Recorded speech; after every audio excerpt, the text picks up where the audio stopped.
A flare-up, a word for an acute attack of fibromyalgia, can be very alarming if it seems to come out of the air without warning. Even after years of living with fibromyalgia, I can become overwhelmed with anxiety about an episode that I can't account for.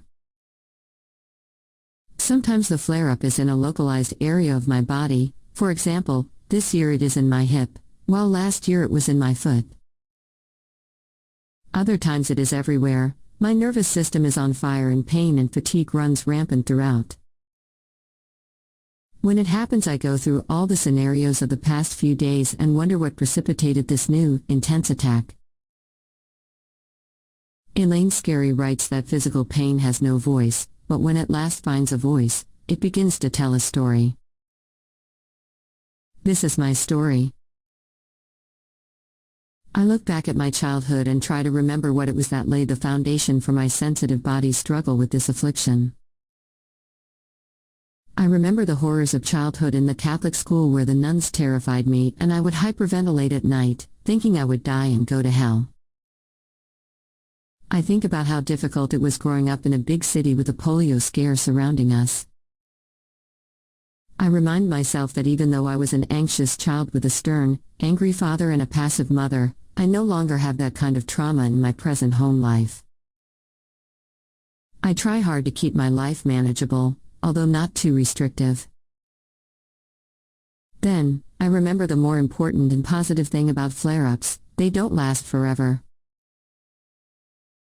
They eventually subside and fade into the chronic, less debilitating fibromyalgia I have lived with for decades, until the next one.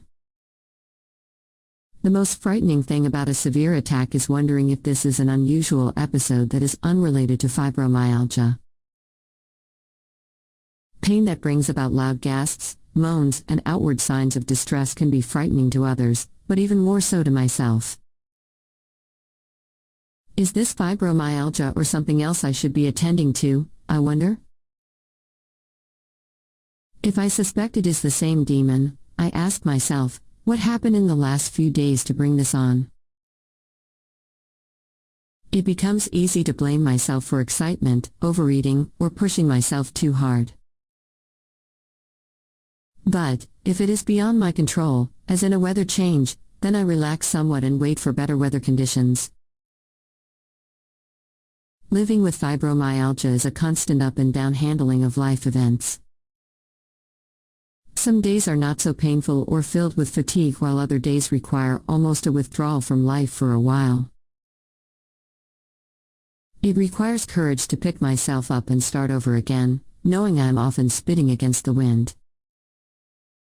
The old childhood tragedies helped form this personality of mine, and I can't go back and do it over again. Flare-ups come and go. Life goes on and spit happens. As my sister says, grow where you're planted. All things considered, there are joys to be savored, especially when the flare-up ends for a while. Kindly subscribe to our YouTube channel.